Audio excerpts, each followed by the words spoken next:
સુરેન્દ્રનગર ખનીજ માફિયાઓ સાથે લીંબડી અને સુરેન્દ્રનગર ડીવાયએસપી વચ્ચે સાંઠગાંઠના આક્ષેપ બાદ અંતે પોલીસે મૌન તોડ્યું. ખુદ ચોટીલા પ્રાંત અધિકારીએ બંને ડિવિઝનના ડીવાયએસપીના નામથી ખનીજ માફિયાઓ સાથેની વાતચીતની ઓડિયો વાયરલ થઈ. ચોટીલા પ્રાંત અધિકારીએ આક્ષેપ કર્યો કે પુરાવા ન હોય તો આક્ષેપ ન કરવા જોઈએ.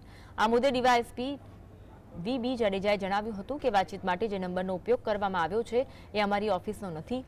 ખુદ પ્રાંત અધિકારીએ 3 મોબાઈલ જપ્ત કરી અને તે મોબાઈલમાં ડીવાયએસપીના નામથી સેવ કરેલા નંબરની વાતચીતની ઓડિયો ક્લિપ વાયરલ કરી. પ્રાંત અધિકારી ખોટા નિવેદનોથી દૂર રહે અને સાચી તપાસ કર્યા બાદ નિવેદન આપે.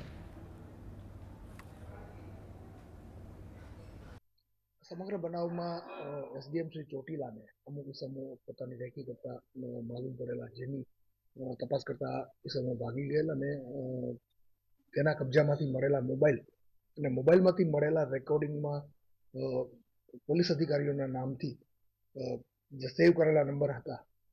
આ બાબતે જણાવવાનું કે આ નંબરો જોતા આવા કોઈ નંબરો પોલીસ અધિકારીઓના નામે નોંધાયેલા નથી કે નથી તેમના કર્મચારીઓના નામે નોંધાયેલા. એ સિવાય આમાં જે આક્ષેપ કરવામાં આવ્યો છે કે કોઈ રણજીતસિંહ નામનો કર્મચારી, તો એવો કોઈ કર્મચારી જિલ્લા એલસીબીમાં આવો કોઈ કર્મચારી કોઈ ફરજ બજાવતો નથી.